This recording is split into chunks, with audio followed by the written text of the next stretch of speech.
Ariane Bois, bonjour. Bonjour. Un grand merci Ariane d'avoir accepté notre invitation. C'est la deuxième fois qu'on a la chance de se voir. Exactement. Aujourd'hui, ce qui nous réunit, c'est ce nouveau roman qui s'appelle Le gardien de nos frères, disponible aux éditions Belfond. Et c'est un grand plaisir pour moi qu'on en parle ensemble, parce que ce roman, il est audacieux, il est riche, il est très bien écrit. Et c'est un vrai cadeau pour les lecteurs, parce que pour le coup, il faut qu'ils prennent leur temps pour le lire, parce que c'est foisonnant. Oui, c'est un gros livre de 400 Ouais. pages qui est riche en histoire et qui effectivement peut se déguster à petite dose. Alors, comment est née l'idée d'écrire Le gardien de nos frères? Alors j'ai travaillé il y a longtemps, j'ai écrit une thèse d'histoire sur la résistance juive, et donc j'avais entendu parler de maquis dans la région du Tarn, et puis j'ai aussi des racines familiales, puisque mon grand-oncle, à qui j'ai dédié le livre, a été pasteur d'un petit village dans le Tarn qui s'appelle Vabre, et il me racontait les attaques dans le maquis, les attaques d'un train à Mazamet. Je trouvais ça très très romanesque. Et puis le hasard a fait que j'étais à un colloque d'historiens qui ont raconté l'histoire des dépisteurs. Et dès que j'ai eu cette histoire en tête, j'ai eu qu'une envie, c'était de la mettre sur le papier. Donc je m'y suis attelée, et effectivement, vous avez raison, ça a été un gros boulot. Alors justement, vous parlez de deux personnages dans votre livre. Oui. Vous nous les Principaux. présentez. Oui, tout à fait. Alors Simon a 16 ans en 1939, c'est un garçon solide, très physique, qui aime se bagarrer. Il est au scout parce que ses parents ont voulu essayer de le calmer un petit peu. Il détonne un peu dans la famille parce que les autres sont plutôt des intellectuels. Son frère Lucien est polytechnicien. C'est une famille de la bourgeoisie juive parisienne. Sa sœur Madeleine veut être médecin, pédiatre exactement. Et puis il y a un petit Élie qui a 9 ans au début de la guerre, 8 ans même, et voilà, ils vivent dans le 7e arrondissement à Paris.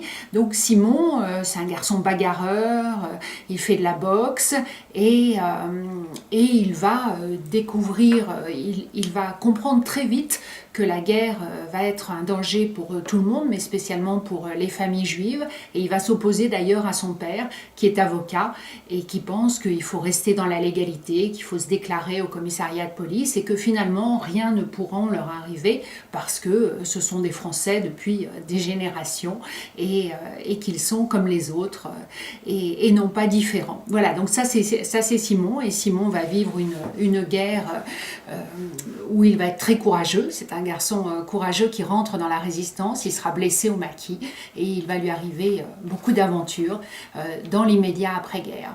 Voilà, et puis j'ai aussi voulu représenter une femme, Léna, qui est une jeune femme qui est polonaise, qui a échappé par miracle au pire, au ghetto de Varsovie, qui est arrivée à Paris et qui a tout perdu, et qui, avec Simon, vont accepter une mission très particulière en 1945. Alors là, ce qui est très bien fait à la lecture de votre roman, Ariane, c'est d'être emporté dans l'histoire de ces deux personnages.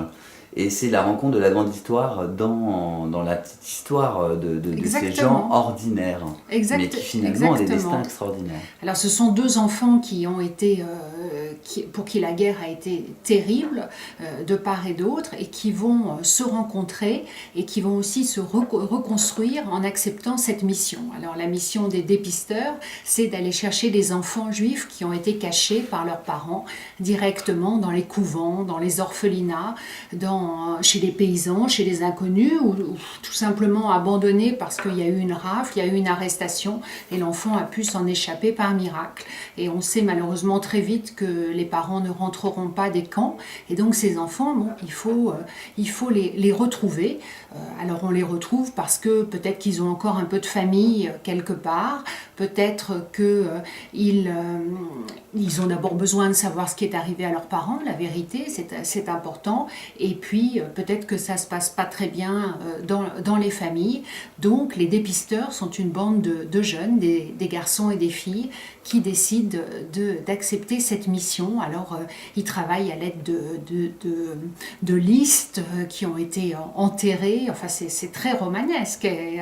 Je suis d'accord, ça fonctionne. Et ils sillonnent la France. Alors moi j'ai choisi le sud-ouest parce que c'est une région, c'est une terre de résistance, c'est une terre de refuge dans laquelle ils vont vivre de nombreuses aventures.